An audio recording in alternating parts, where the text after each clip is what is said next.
माटी का कुंभ जब अग्नि में पक जाता है, लोग उसको देखकर क्या बोलते हैं? ये है मंगल कलश। क्या बोलते हैं? ये है मंगल कलश। वो मंगल कलश शोभायमान होता है आपके मस्तक पर, और मस्तक पर तो होता ही है। हर मंगल कार्य के पहले उसे याद किया जाता है और उसे रखा जाता है, उसे मंगल कलश कहते हैं। उस मंगल कलश को देखकर वो पद्दलित मिट्टी जलती है, जलते हुए कहती है कि मेरा भी पंथ वही है, मेरा भी वंश वही है, और उस मंगल कलश का वंश भी वही है, लेकिन उसको पूजा जा रहा है, उसको सिर पे रखा जा रहा है, और मुझे पांव तले रोंदा जा रहा है। ऐसा क्यों? जब उसने ये बात करी तो मंगल कलश बोलता है कि मैंने साधना को स्वीकार किया है, मैंने तपस्या को स्वीकार किया है। जो सदता है, तपस्या करता है, उसकी पूजा होती है। मैं बताऊं बहन, मेरे साथ क्या हुआ? कुमार आया और उसने कुदाली चलाई मेरे पर, मैंने समता से सहन करी, उसकी इस कुदाली को सहन किया, उसकी इस तगारी फावड़ी में भर के वो मुझे ले गया, वहाँ भी मैं समता से सहन करती गई। फिर उसके बाद उसने कूटा पीटा, उस कूटे पीटने को भी मैंने स्वीकार किया, हंसते हंसते सब कुछ सहती गई मैं। फिर उसके बाद छानने के बाद तो और बुरी गत कर दी। भर ठंड में मुझे पानी में गला दिया गया और ठंड के अंदर मैं फूल गई। उस ठंड को भी मैंने सहन किया। फिर उसके बाद की कहानी और सुनोगे तो बोले मुझे चाक पर घुमाया गया, मैं चक्कर खा कर गिर रही थी, कोई बचाने वाला नहीं था, वो तो कुमार घुमाया जा रहा था, सहन करती गई। और फिर उसके बाद जो मेरे अंदर जो जलीय अंश बचा था उसको धूप में रखकर सुखाया गया। उस कड़कती धूप में भी मैंने उफ नहीं किया। अभी भी मेरी परीक्षा की कोई घड़ी कम नहीं हुई, अब तो और कठिन परीक्षा देनी पड़ी मुझे। क्या हुआ? बोले अग्नि में मुझे तपाया गया, वो जो कालापन था खत्म हो गया, उस अग्नि से मेरे अंदर लालपन आ गया। इतनी तपस्या करी है तब जाके आज मैं मंगल कलश का रूप धारण कर पाई हूँ। अगर आपको भी ऊपर उठना है मंगल कलश की तरह, तो अपने जीवन में तप को अंगीकार करना पड़ेगा, तपस्या को अंगीकार करना पड़ेगा, तभी आप अपने जीवन को मंगलमय बना सकते हो। तपस्या मनुष्य की ऐसी शक्ति है जिसके बल पर वो साधारण से असाधारण बन सकता है। साधारण तो आप सभी हैं, परंतु असाधारण कौन बनता है? जो साधारण से ऊपर उठा है वो असाधारण बनता है। जब आप ऐसी तपस्या करोगे तब आप असाधारण बनोगे। अंतरंग की बुराइयां और विकृतियों को खपाने का नाम ही सच्चा तप है। अंतरंग की बुराइयां और विकृतियों को खपाने का नाम ही सच्चा तप है। जब भी तप की बात होती है तो आप ध्यान देते हो उपवास किसने किए, इस पे ध्यान देते हो, वृत्ति परिसंख्यान किसने किया उस पे ध्यान देते हो, अणुदर किसने किया उस पे ध्यान देते हो। ठीक है, इसकी भी अपनी एक कीमत है बाहरी तप की, लेकिन भीतरी भी तप है। भीतरी तप क्या है? मैं दूसरी तरीके से भीतरी तप की बात कर रहा हूँ। जिसका मन निर्मल है वो भीतर तप कर रहा है, जिसके अंदर से मलिनता निकल गई है वो भीतरी तप कर रहा है, जिसकी विकृतियाँ दूर हो गई है वो भीतरी तप कर रहा है और अपनी विशुद्धि को उद्घाटित करते जा रहा है। ये भीतरी तप है। वो सोना तपता है, तपने के बाद ही उसकी अंदर की जो कालिमा है वो अलग होती है, उसके पहले नहीं होती, उसके पहले बिल्कुल नहीं होती। तो तपना पड़ेगा। तप रहे हैं यहाँ पर, महाराज जी ने भी कहा, बहुत उपास कर रहे हो आप, बहुत अच्छी बात है, अनुमोदना करना है हमें। हम नहीं कर पा रहे कोई बात नहीं, लेकिन जो कर रहा है उसकी अनुमोदना करो, उसकी प्रशंसा करो, उसको कहो आपने बहुत अच्छा काम किया है, आपने 10 उपास किए। करें, बहुत सारे लोग हैं ना 10 उपास वाले, बहुत अच्छी बात है। उसकी अनुमोदना, उसकी प्रशंसा हमें करना चाहिए, उसको प्रोत्साहित करना चाहिए, क्योंकि तप की महत्ता है, तप की कीमत है। लेकिन जो लोग उपवास कर रहे हैं, मैं उनसे कहूँगा कि उस प्रशंसा में आप मत आना। आपने उपवास किया है अपनी आत्मा में वास करने के लिए, अपनी आत्मा की निकटता के लिए। तो आप उपवास कर रहे हो अपनी आत्मा की निकटता के लिए। विचार करना, अपने मन को टटोलना कि मैं कितना अपनी आत्मा तक आ पाया हूँ, मैं कितना अपनी आत्मा तक आ पाया हूँ। शारीरिक भूखे रहने का उपवास नहीं है, अंतरंग में धर्म को उतारने का नाम उपवास है। अगर आपके पास वो विशुद्धि बढ़ी, आपकी आत्मा धर्म की ओर आकर्षित हुई, तो समझना आपका उपवास करना सार्थक है, अन्यथा कोई मतलब नहीं है। एक आसन कर कर भी धर्म ध्यान हो सकता है। आप अगर एक आसन कर रहे हैं लेकिन अंतरंग परिणामों में निर्मलता है, तो वो उस 10 उपवास से बढ़कर है। इसलिए उपवास, 10 उपवास जिसने किए, 5 उपवास जिसने किए, 3 उपवास जिसने किए, सबको हमारा आशीर्वाद है। लेकिन अपने मन को संभाल के रखना। मन की तपस्या और महत्वपूर्ण है शरीर के उपवास की अपेक्षा से। तो मन की तपस्या कब होगी? जब हम मन में सहजता, सरलता और निर्मलता रखेंगे, अन्यथा नहीं। आप चाहते हैं महाराज जी हम भी तपस्वी बन जाएं, बन सकते हैं आप तपस्वी। कैसे कैसे बन सकते हैं? आप अगर चाहें तो पूरे जीवन भर तपस्वी बन सकते हैं। रात्रि में आप चारों प्रकार के अन्न जल का त्याग कर दो। अगर रात्रि में आपका अन्न जल का त्याग हुआ तो 12 महीने में 6 महीने तो आपके उपवास में चले गए। आप एक महान तपस्वी बन सकते हैं, और बन सकते हैं, ऐसी कोई बात नहीं है।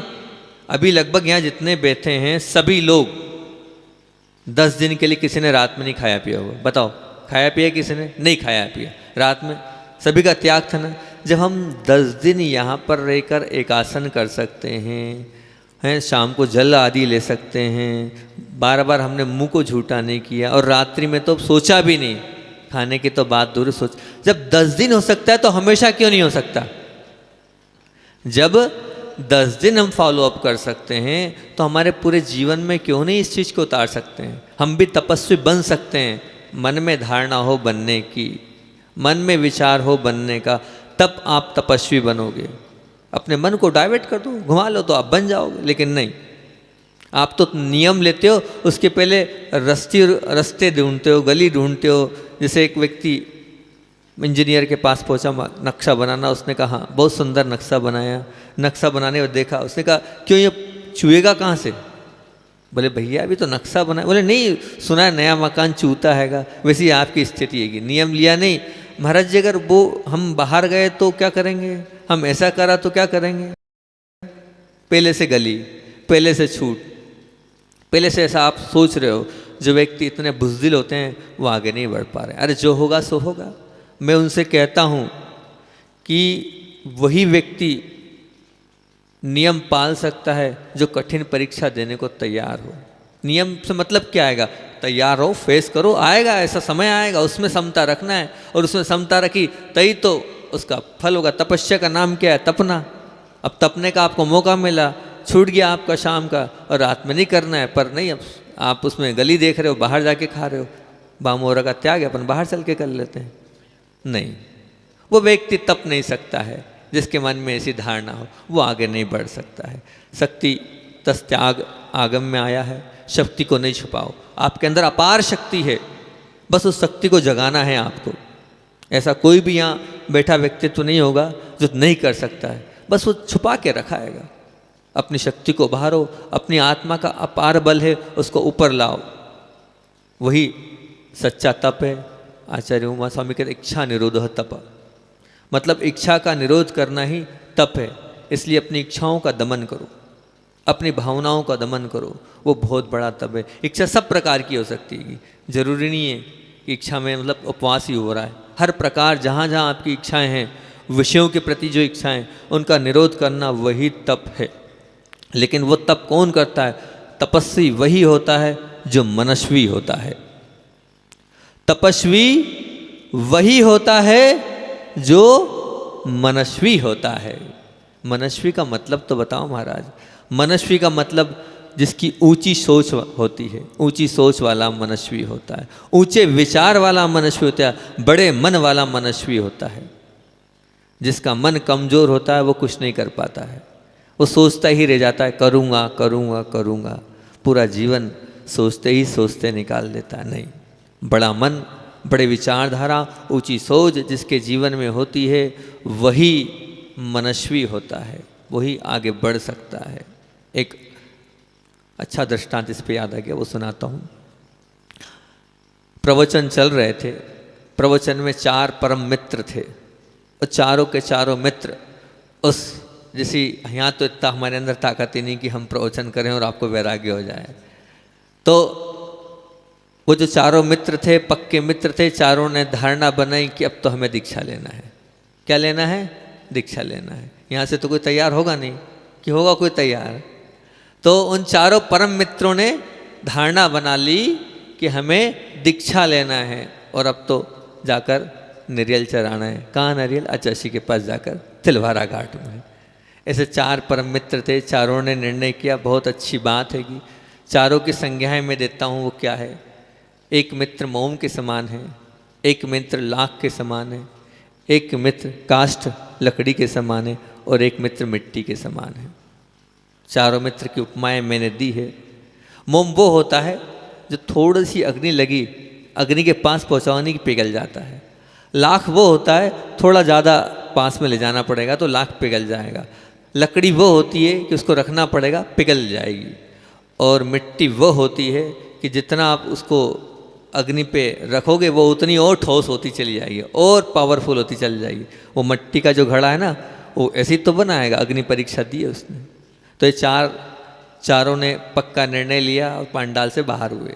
बाहर होते ही, अब बाहर हुए, निर्णय लिया है तो लोगों में मालूम पड़ गया। अभी वो बाहर निकले ही नहीं थे कि उसके मिलने जुलने वाले समझाते, अरे तू लेगा दीक्षा हैं? तेरी क्या औकात कि तू दीक्षा लेगा? 100 चूहे खा के बिल्ली हज को चली। अरे पहले तपस्या करके तो देख ले, सहज है क्या भूखा रहना? केसलोच करना ऐसे ही हो जाएगा क्या? पहले 4 बाल उखाड़ घर में रह के फिर आगे बढ़ना। वो घबरा गया, जरा सी आँच आई नहीं, जिस जरा सा किसी ने मोटिवेट की जगह डिमोटिवेट किया, वो पीछे, बोले अभी रहने दो, मैं थोड़ा सा तपस्या कर लेता हूँ। वो कैसा था? मोम की तरह था। वो पीछे हट गया लोगों के कारण। यहाँ बहुत से लोगों के भाव हैं, हमें आगे बढ़ना है, हमें आगे बढ़ना है। तो आप विचार कर लेना आप किस प्रकृति के हैं। आप विचार कर लेना आप किस प्रकृति के हैं। किसी ने कहा और आपने उनकी बात मान ली, मतलब पूरा जीवन उनके कहने से चल रहा है आपका। उन्होंने बोल दिया और आपने मान ली। अब थोड़े आगे बढ़े हम, दूसरा व्यक्ति पहुंचा। जैसे ही घर पहुंचा उसके पहले घर में खबर लग जाती है कि महाराज जी के पास इन्होंने आज तो नारियल चढ़ा दिया आएगा, अच्छा इसी पास जाना है दीक्षा के लिए। तो अंदर जैसे ही घुसा, हैं महाराज जी पास इसलिए भेजा था तुमको, हैं दीक्षा लोगे तुम, दीक्षा ले लोगे तुम, इतनी ही हिम्मत तुम्हारी, सहन कर लोगे तुम? बस सबके सब चढ़ गए। वो तो चढ़ेंगे, ध्यान रखना उनका कर्तव्य वो कर रहे हैं। मैं बार बार ये शब्द बोलता हूँ, घर वालों का कर्तव्य रोको, आपका कर्तव्य बनता है रोको। रोकना ही चाहिए, क्या बात आएगी? रोको, हम मना नहीं करें। हमारे मारवाड़ी में तो रोकते ही रोकते हैं, उधर रोकेंगे।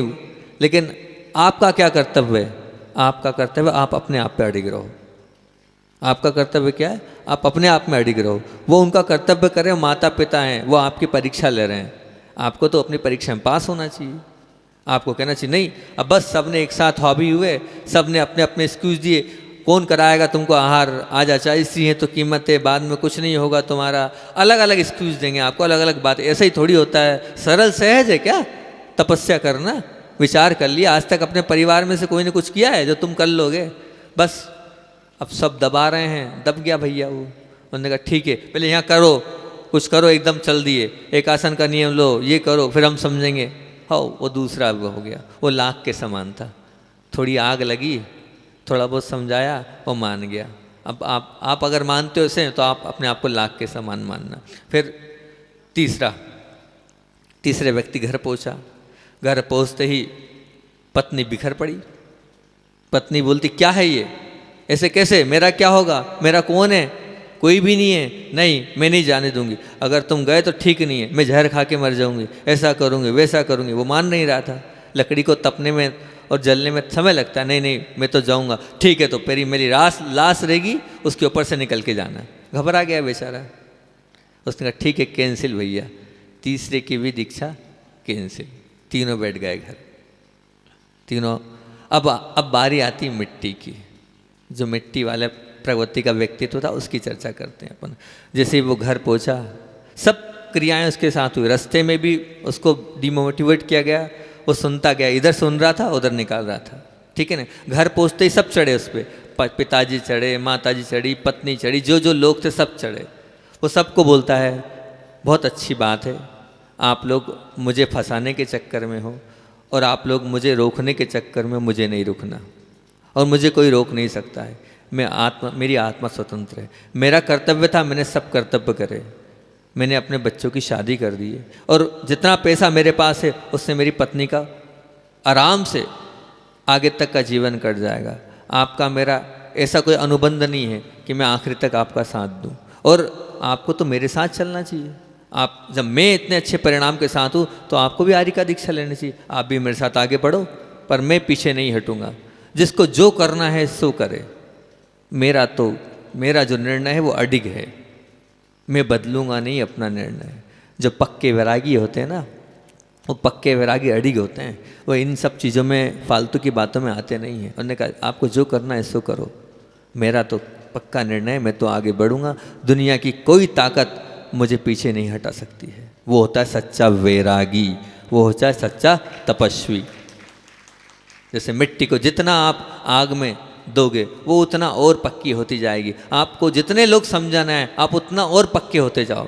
कहो कि हाँ कम से कम मुझे नकारात्मकता तो दी जा रही, ऐसा होगा वैसा होगा, उन सबको आप लेते जाओ और खाते जाओ और पचाते जाओ। आप सच्चे तपस्वी बनोगे जितने तपोगे। तो आप अपने जीवन में मोम बनना, लाख बनना, लकड़ी बनना या मिट्टी बनना क्या चाहते हो? जो बनना चाहे बन जाना, पूरी छूट हैगी आगे बढ़ना। लेकिन हम तो चाहेंगे आप मिट्टी के स्वरूप में आओ, और जितना आपको लोग डीमोटिवेट करे उससे आप उल्टा और मोटिवेट हो और उससे प्रोत्साहित हो। यही भावना है। क्योंकि एक बात और आचार्य उमा स्वामी ने बहुत अच्छी बोली है, उसको और रख देता हूँ। तपसा निर्जरा च, ये सूत्र हैगा। मतलब ये सूत्र का अर्थ है कि तप करने से निर्जरा भी होती है और च से संवर भी होता है। तप करने से निर्जरा भी होती है और संवर भी होता है। तो आप जिस तप को अंगीकार करोगे उससे एक साथ दोनों काम होंगे। कर्म का आश्रव भी क्या होगा? रुकेगा, और जो बंदे कर्म है वो भी निकलते चले जाएंगे। उस तप को अंगीकार हम सब मिलके करें तो बहुत अच्छी बात है। लेकिन ध्यान रखना, अनुकूल परिस्थितियों में मन में स्थिरता रह जाती है, बहुत अच्छी बात है। लेकिन प्रतिकूल परिस्थितियों में मन में स्थिरता, सुख में, दुख में, नुकसान में मन को स्थिर करना वो कौन कर पाता है? वो मनस्वी ही जो मनस्वी होता है वही दुख में, नुकसान में अपने मन को स्थिर कर पाता है। जो मनस्वी होता है वही तपस्वी होता है। जो मनस्वी होता है वही तपस्वी होता है। तन की तपस्या का ज़्यादा महत्व नहीं है, तन की तपस्या का ज़्यादा महत्व नहीं है, मन की तपस्या का बहुत महत्व है। मोक्ष मार्ग में मन की तपस्या को बहुत महत्व दिया है। और एक और बहुत महत्वपूर्ण और बहुत अच्छी बात रखता हूँ, जब भी कोई समस्या आए आपके जीवन में, जब भी कोई समस्या आए उस आपके जीवन में, उसे समता से स्वीकार कर लो, तपस्या बन जाएगी वो। जब भी कोई समस्या है आपके जीवन में उसे समता से स्वीकार कर लो, वो तपस्या बन जाएगी। समस्या ही तपस्या बन जाए तो आपका जीवन धन्य हो जाएगा, आपका कल्याण हो जाएगा। क्या बोला मैंने? समस्या ही तपस्या बन जाए तो ये मान के चलना आपका जीवन धन्य हो गया, आप आगे बढ़ गए, आप कल्याण के मार्ग पर आगे चलते जा रहे हैं। समस्या चारों तरफ से इस संसारी प्राणी के घेरे हुई है। उन सब समस्याओं को आप देखते हैं, क्योंकि समस्याओं का नाम ही संसार है। पूरा जीवन दुख पर अपन ने खूब सारी चर्चा करी, पूरे जीवन में दुख ही दुख भरे पड़े। अब इसमें दो चीज़ होती है, दो चीज़ कैसे? एक इधर उधर सिर मारना, कोई कष्ट आया है उसको उद्वेलित होना, यहाँ वहाँ का विचार करना, ये हो गया इधर उधर की सोच। और दूसरा है इधर उधर की आप सोच नहीं कर रहे हो तो मन में समता धारण करना, मन में स्वीकार भाव लाना, जो है वो हमें एक्सेप्ट करना, ये हो गई दूसरी चीज़। तो आपके सामने दोनों हैं, दोनों बात है। आप दोनों में से क्या करोगे बताओ? दोनों में से क्या स्वीकार कर लोगे ना? तो स्वीकार कर लो। स्वीकार करना ही सबसे बड़ा धर्म हैगा। जो आया है उसको एक्सेप्ट कर लो। नहीं होता महाराज जी, आपने कह तो दिया, सामने वाला जब कोई दुर्वचन बोलता है और फिर उसको क्या करें हम, नज़रअंदाज कर दो, बहुत बड़ी तपस्या है। महाराज जी है तो हमसे 10 उपवास करा लो, हम 10 उपवास कर लेंगे, परंतु किसी ने कुछ कह दिया है तो उसके वचन तो ऐसे लगते हैं, क्या बताएं महाराज जी, वो सहन नहीं होते। नहीं, उपवास इतना महत्वपूर्ण नहीं है, दूसरे के वचन सुनना और उसमें समता रखना, ये बहुत बड़ा महत्वपूर्ण दव है, और असली तपस्या तो यही है। अच्छा, इसलिए हमेशा कहते हैं तुम लोग केशलोच तो कर लेते हो, केशलोच का कष्ट तो सहन कर लेते हो, उपवास भी कर लेते हो, और अगर साधर्मी थोड़ा कुछ बोल देता है तो नाक तिरछी करते हो। बोले वो तपस्या थोड़ी है, ये तपस्या है कि सधर्मी को सहन करना, उसकी बात को एक्सेप्ट करना, उसने जो कहा है उसको निकाल देना, ये तपस्या है। मनस्वी बनो, हंसकर टाल दो, जो आया है वो मनस्वी कौन बनता है, हंसकर टाल देता, अरे ठीक है कोई बात नहीं, कह दिया तो कह दिया, जाने दो, सुन लिया उसको अनसुना कर दो, ठीक है, इधर से सुना उधर से निकाल दिया, उसकी तो आदत है, अब वो संस्कार पड़े हुए हैं। और किसी का अगर मान लो जो कहना चाहिए ना कि स्वभाव है, उसको तो हम बदल नहीं पाएंगे, ठीक है, वो थोड़ी सी चिल्लाने की आदत है उनकी, बोल दिया तो बोल दिया, अपने को उस पर ध्यान नहीं देना। मेरे कर्म का उदय था तो ये बोला आएगा, नहीं तो कौन बोलता, खुद के कर्म का उदय था, कर्म काटने का ही तो मौका दिया उनने, समता से मुझे कर्म काटना है, कुछ भी विकल्प नहीं करना है, कोई भी अपने को उसमें क्लेश नहीं करना। बहुत बड़ी तपस्या है ये, बहुत महान तपस्या है ये, इसी को हम करें तो बहुत अच्छी बात है। एक सज्जन थे जिनकी धर्म पत्नी बड़ी खराब स्वभाव की थी, दुनिया के लिए तो बहुत अच्छा स्वभाव, लेकिन अपने पति के लिए ऐसा स्वभाव कि वो जब देखो जब खराब बात करें। उनके मित्र ने उनसे कहा कि आप की पत्नी के कारण आप बहुत दुख अनुभव कर रहे होंगे, आप बहुत कष्ट का अनुभव कर रहे होंगे। तो उन्होंने कहा नहीं। किसने कहा? बिल्कुल नहीं, बड़े पुण्य से मेरी पत्नी मिली हैगी, और जो भी है वो मैं उसको बहुत अच्छे से, मैं तो ये मानता हूँ कि मेरी निर्जरा के लिए वो कारण है, वो तो मेरी तपस्या है। मेरी पत्नी क्या है? मेरी तपस्या है। बड़े बड़े तप तो हम नहीं कर पा रहे हैं, लेकिन हम अपनी पत्नी को सहन कर रहे हैं, हमारे लिए बहुत बड़ी तपस्या है। तो आप लोग मतलब अगर आपकी पत्नी ऐसी है तो आप उसको तपस्या मान लेना, तो आपका जीवन सार्थक हो जाएगा। और अगर आपके पति ऐसे हैं तो आप तपस्या मान लेना, आपका जीवन सार्थक हो जाएगा। पर क्लेश मत करना, स्वीकार कर लेना। मनस्वी वही है जो इन सब चीज़ों को स्वीकार करता है। मैंने बार बार बोला इसको अपने जीवन का मंत्र बना लो। आप बोलते हो मंत्र दो मंत्र दो, बार बार एक मांग आती है मंत्र दो, यही मंत्र ले लो। क्या मंत्र रहेगा? बोलो, समस्या को तपस्या बना लो, जीवन बदल जाएगा। क्या मंत्र है? समस्या को तपस्या बना लो, जीवन बदल जाएगा। जिसने अपनी समस्या को तपस्या बना लिया उसका जीवन निश्चित तौर से बदल जाएगा। आपका जीवन बदलना चाहते हो, बस जितनी समस्या आ रही है उसको, आज का दिन तप है, उसको तपस्या बना लो, मुझे करना है। आपके अंदर उपवास के प्रति कितनी रुचि होती है कि मुझे उपवास करना है ना, मुझे व्रत करना है, मुझे नियम लेना है। वो तप के प्रति जितनी रुचि है उतनी ही रुचि जो आई हुई समस्या उसमें क्यों नहीं है? उसको आप इतना वर्डन क्यों ले रहे हो? उसको आप इतना कष्ट से क्यों अनुभव कर रहे हो? आप भूखे रह सकते हो, भूख का कष्ट सहन कर रहे हो, उसको भी तो सहन करो, उसको सहन करो, तो आप क्या मनस्वी कहलाओगे। जो अच्छे लोग होते हैं ना, बहुत अच्छे लोग होते हैं, वो छोटी मोटी बातों पर नाराज़ नहीं होते हैं, उनको विकल्प ही नहीं होता है। वस्तुतः वो उद्वेलित कौन करता है पता है आपको? वो उद्वेलित करता है हमारे भीतर बैठा अहंकार, जो आपके अंदर बैठा है, हमारे भीतर बैठा ईगो, जो हमारे अंदर बैठा ना ईगो, वो हमें परेशान करता है। वो ईगो ऐसा है, अरे सबके बीच में बोल दिया, ये कोई तरीका है क्या? भले पिताजी हैं तो क्या हुआ, भले पति दिए हैं तो क्या हुआ, भले सासू जी हैं तो क्या हुआ, 4 लोग थे, उनके सामने क्या जरूरत थी बोलने की? बस अहंकार, अंदर का ईगो, वो सब कुछ मेरी इंसल्ट कर दी, सबके बीच में बोल दिया। ये तो खराब व्यवहार है उनका, जब देखो जब यही तरीका है उनका। आप सहन नहीं करते हैं, ये सब सहन नहीं करते हैं, तो वो उसका कारण क्या है? अपने आप को आपने अहम, या आपके अंदर जो है वो क्या अहम भाव, वो जो अहम भाव है, उस अहम भाव को जब तक आपने इस अपना जीवन से बाहर करोगे तब तक आपका तप होगा ही नहीं। तब जब होगा जब अहम भाव को छोड़ोगे। तो फिर आज एक और दूसरा मंत्र लिख लो आप, तो बहुत अच्छा है दूसरा मंत्र। वो दूसरा मंत्र ध्यान से सुनो, क्या आएगा? जब तक अहम भाव रहेगा तब तक अहोभाव नहीं आएगा। जब तक अहम भाव रहेगा तब तक आपके जीवन में अहोभाव आएगा ही नहीं। अहोभाव लाना है, अपने आप को अहो करना है, उत्कृष्ट बनाना है, तो अहम भाव को छोड़ दो। अहम भाव जैसे ही छूटेगा आपका जीवन उत्कृष्ट बन जाएगा। अहम भाव एक प्रकार की समस्या है और अहोभाव एक प्रकार की तपस्या है। क्या बोला? अहम भाव एक प्रकार की समस्या है तो अहोभाव एक प्रकार की तपस्या है।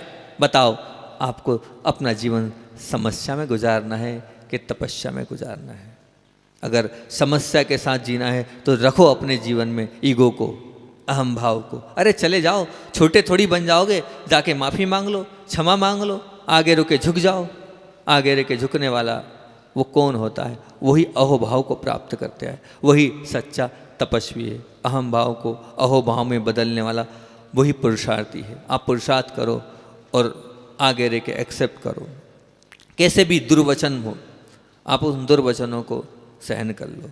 दुप्रसंग हो, उनको सहन कर लो। दुर्व्यवहार हो, उसको सहन कर लो। सबको समता से सहन करते जाओ।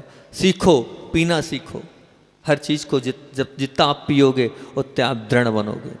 आप ये मत मान के चलना कि मैं आहार कर रहा हूँ, उस आहार से ही मेरा शरीर चल रहा। नहीं, आप ये जो दुख, कष्ट, दुर्व्यवहार, दुर्वचन, दुर्प्रसंग, इनको भी अगर सहोगे तो आपका शरीर पुष्ट नहीं होगा, आपकी आत्मा पुष्ट होगी। शरीर को खूब पुष्ट कर लो, ये शरीर तो नाशवान है। आत्मा ही जो है वो शाश्वत है। और अगर आत्मा को शाश्वत बनाना है तो इन सब प्रसंगों को हमें सहना, इनको खाना और इनको पीना पड़ेगा। अपनी आत्मा का स्वभाव ऐसा बनाओ कि इन व्यवहारों को खा सकूँ, इन व्यवहारों को पी सकूँ। दुर्प्रसंग, दुर्व्यवहार, दुर्वचन, इन सब को पी सकूं, खा सकूं, तो वो आत्मा आपकी और शाश्वत बनती चली जाएगी, नहीं तो नहीं बनेगी। यह तपस्या वही कर सकता है जो मनस्वी होता है। ये तपस्या कौन कर सकता है? जो मनस्वी होता है। मनस्वी कौन होता है? जो मन को अपने कब्जे में रखता है।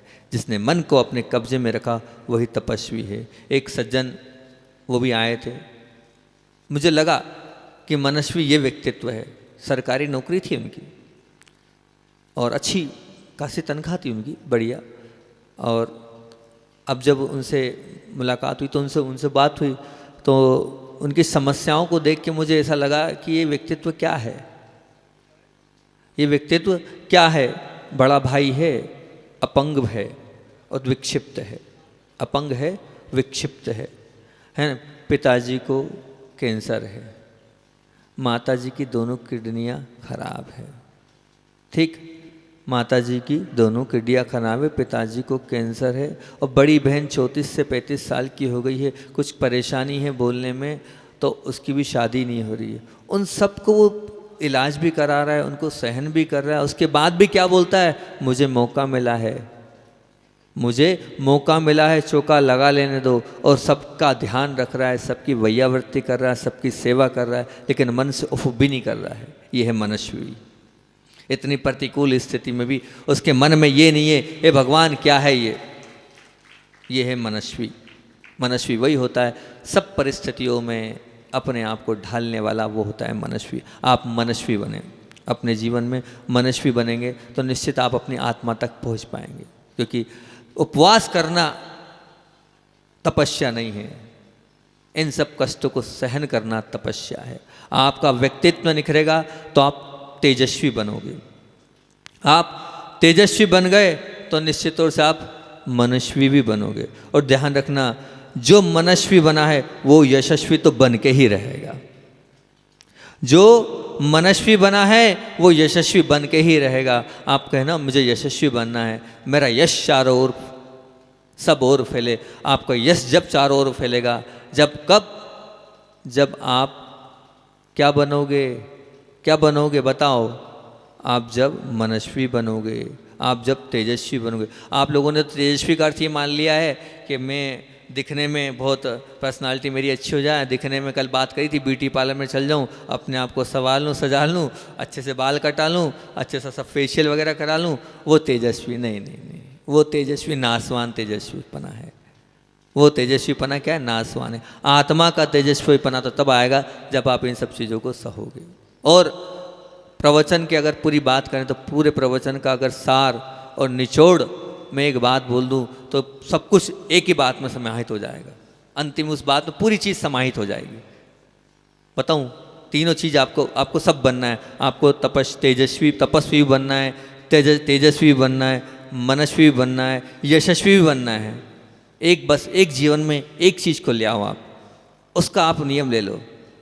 अगर वो आपके जीवन में आ गई तो आप सब अपने आप बन जाओगे। सिर्फ एक चीज़ उसकी धारण कर लो। आता ना, सिर्फ एक गोली लो और इलाज हो जाएगा, है ना।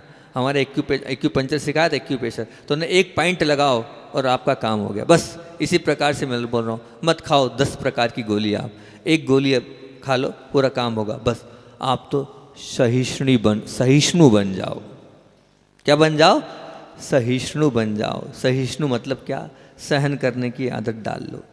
जिसने सहन करने की आदत डाल ली वो तेजस्वी बन गया, मनस्वी बन गया, यशस्वी बन गया, तपस्वी बन गया, सब बन जाओगे।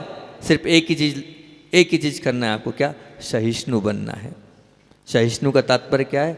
बस सहन करने की आदत डाल लो। जिसके जीवन में सहन करने की आदत आ गई उसका जीवन बहुत ऊंचा उठ जाएगा, बहुत ऊंचा उठ जाएगा। देखो मुनिराज अंतराय आते हैं तो सहन करते हैं कि नहीं? तब तो आप उनको नमन कर रहे हो, पंच परमेष्ठ में स्मरण कर रहे हो। तो सहन करने की जिसकी आदत होती है वो बहुत महान होता है। अगर कितनी बजे है भैया, एक संस्मरण सुना दें आज आचार्य श्री का, सहन शक्ति के ऊपर एक संस्मरण, क्योंकि रोज छूट रहेगा तो एक बहुत अच्छा याद आ गया है क्या, अब उसको विषय को हम गौण कर देते हैं आगे को। आचार्य श्री का सहन शक्ति के ऊपर बहुत अच्छा संस्मरण है, वो सुनाते हैं। बात उस समय की है जब हम लोग छत्तीसगढ़ की ओर जा रहे थे। छत्तीसगढ़ की ओर बिहार था और बिहार करते हुए जगदलपुर जा रहे थे। जगदलपुर गए, दिन भर का जो मौसम था वो थोड़ा गर्म सा था और शाम को जो है तब भी गर्मी लगी। हम लोगों ने, गर्मी लग रही थी, आचार्य श्री का रात्रि विश्राम था, वैयावृत्ति आदि करी और खिड़कियाँ और दरवाजे खुले छोड़ दिए, क्योंकि गर्मी है तो हवा तो चाहिए ना, दिन भर से धूप में चले हैं तो इसलिए कोई गर्मी के कारण दरवाजे खुले छोड़ दिए। और हम लोग रात्रि विश्राम के लिए आचार्य श्री के साथ ही रात्रि विश्राम कर रहे थे। आचार्य श्री का गर्मी ना लगे दरवाजे के सामने और खिड़की के सामने पाटा लगा दिया। गुरुजी वहाँ पर थे और हम एक तरफ कोने में खिड़की के पास थे। अब थे, योग संयोग की बात है, मौसम ने ली करवट और रात में लगभग 10:30 11 साढ़े 11 बजे तेज पानी आने लगा, मूसलाधार पानी। आचार्य श्री का पाटा खिड़की के बाजू से लगा, खिड़की खुली हुई थी, खिड़की खुली हुई थी। अब हुआ ये कि जैसे हमारी नींद खुली, हम नींद में तो थे ही, हमने देखा हमें ठंड लग रही है, पोछार भी लग रही। हम नींद में उठे, अपनी खिड़की पीछे लगाई, अपनी खिड़की बंद करी, सो गए। अब ध्यान रहा नहीं हमें, सोए रहे, सो गए। अब इधर आचार्य श्री जी, अब भैया हम तो नीचे पाटे पे, आचार्य श्री ऊपर तकत पे, उनके पे तो पूरा पाटे पे पूरा पानी आ रहा है, आचार्य श्री पूरे गीले हो रहे हैं। आचार्य श्री जब एक बार उठ जाते हैं तो फिर रात्रि में लेटते नहीं हैं। अब उठ गए, उठने के बाद वो ध्यान करने बैठ गए। अब मेरी नींद 2:30-3 बजे खुली, लगभग 2:30 बजे खुली होगी हमारी नींद। आचार्य श्री बिल्कुल भगवान जैसे बैठे हैं।